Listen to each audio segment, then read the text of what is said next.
Pai do Senhor, os amados irmãos, amém? Terça-feira, dia 20 de abril, né? Vamos para mais um culto da vitória. Então, vou realizar aqui uma oração inicial, né? Aqueles que puderem acompanhar, eu sei, cada um vai ver, né, no momento que for mais adequado, né? A gente entende as necessidades de cada um. Então, vamos orar, irmãos. Pai amado, em nome de Jesus, muito obrigado, Senhor, por estarmos reunidos, Senhor, mais uma vez, Senhor, em Teu santo nome, Senhor. Obrigado, Senhor, pelo Teu amor, pelo Teu cuidado, Senhor, pelo Teu carinho, Senhor, por tudo, Senhor, que Tu és em nossas vidas, Pai amado. Pai amado, em nome de Jesus, Tu possa cada dia, Senhor, nos livrar de todo mal, Senhor, de toda doença, Pai amado, de toda ação do maligno, Senhor. Livrar também, Senhor, os nossos familiares, Senhor, nossos entes queridos, Senhor, nossos amigos, Pai amado. E todos aqueles, Senhor, que necessitam, Senhor, de um refúgio, Pai amado, todos aqueles que necessitam, Senhor, do Teu amor, Senhor. Pedimos a Ti, Senhor, que a cada dia, Senhor, Tu possa agir em nossas vidas, Senhor, que nós possamos, Senhor, nos tornar pessoas melhores, Pai. Entregamos e consagramos esse culto a Ti, Senhor, para a honra e glória do Teu nome, Senhor. Amém, Senhor. Bem, irmãos, é um prazer, né, estar aqui com os irmãos, né, poder trazer uma palavra. Espero, em nome de Jesus, que essa palavra venha abençoar os irmãos, que seja de grande proveito, né? Palavra hoje bem simples, né? Está em Gálatas, capítulo 5, versículo 14. Com certeza foi uma palavra já muito debatida, né? Mas ela sempre tem que estar viva em nossos corações, ela tem que ser revista, né? Porque é a essência do Evangelho, né? Então diz o seguinte: pois toda a lei se cumpre numa só palavra, a saber, amarás o teu próximo como a ti mesmo. É interessante que vem uma só palavra, né? Mas no caso seria, né, numa só frase, né? Amarás ao teu próximo como a ti mesmo. Irmãos, sem dúvida alguma, essa frase não era novidade ali no meio de Israel. Eles já a conheciam, principalmente por todo o histórico, né, da legislação deles, que já apontava para essa questão de amar o próximo. Mas eles, no caso, a legislação ela abrangia pontos determinados sobre amar o próximo, né? Na questão de respeito, né, por pai e mãe, você também está amando o próximo. Na questão de relacionamento com as pessoas, você também está amando o próximo. Mas a gente percebe aqui em Gálatas, né, que ele é um pouco mais profundo. Ele fala: amarás ao teu próximo como a ti mesmo. Ou seja, ele dá um padrão, né, mais elevado sobre esse amor, né? Isso significa o quê? Que eu só posso desejar ao meu próximo aquilo que eu quero bem para mim, né? É bem interessante isso aí. Mas vamos lá. Israel possui uma lei bastante extensa, né? A gente conhece isso. E era uma lei muitas das vezes difícil de ser aplicada, né, por menores. Mas essa lei ela apontou, né, para a necessidade de um Messias, de um Salvador, justamente, né, para nos livrar, né, dos pecados, né, que foram reconhecidos através dessa lei, né. É importante também mencionar que existiam pontos ligados a costumes nessa lei e existiam pontos ligados a relacionamentos interpessoais. Irmãos, isso é só uma abrangência de uma forma simples, né? Os pontos relacionados a costumes, eles foram amplamente debatidos, né, na nossa Bíblia, né?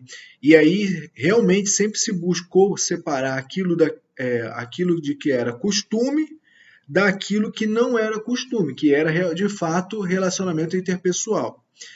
Em relação aos costumes, nós não estamos obrigados, conforme a gente pode depois vai observar, né, em Tiago, né, e principalmente ali em Atos, que eu não vou citar o versículo, que eu não lembro de cabeça, que é onde ocorreu ali o concílio, justamente para debater quais costumes deveriam ser seguidos pela igreja.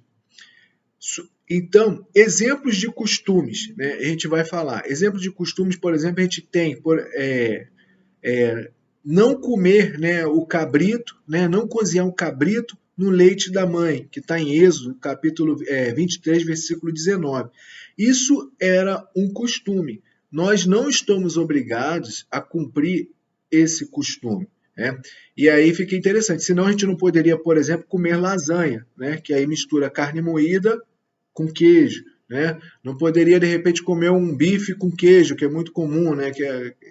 A gente conhece, no norte é conhecido como bife marajoara, por exemplo, em Marajó. Então isso aí não poderia ser comido, entendeu?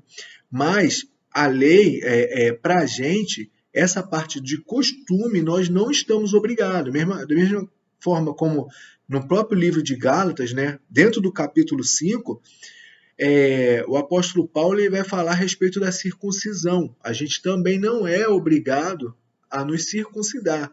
Pelo contrário, o apóstolo Paulo ele nos incentiva a nós permanecermos dentro dos nossos costumes. Mas aí chega um ponto agora que é o ponto mais interessante, mais importante justamente da palavra de hoje, que existiam também, né, a parte legal em relação aos pontos dos relacionamentos interpessoais. Esse relacionamento interpessoais é que fala também de Gálatas capítulo 5, versículo 14, que é: amarás o teu próximo como a ti mesmo. Então, esses relacionamentos interpessoais, eles são invariáveis. Esses aí a gente tem que nos abraçarmos com eles, né?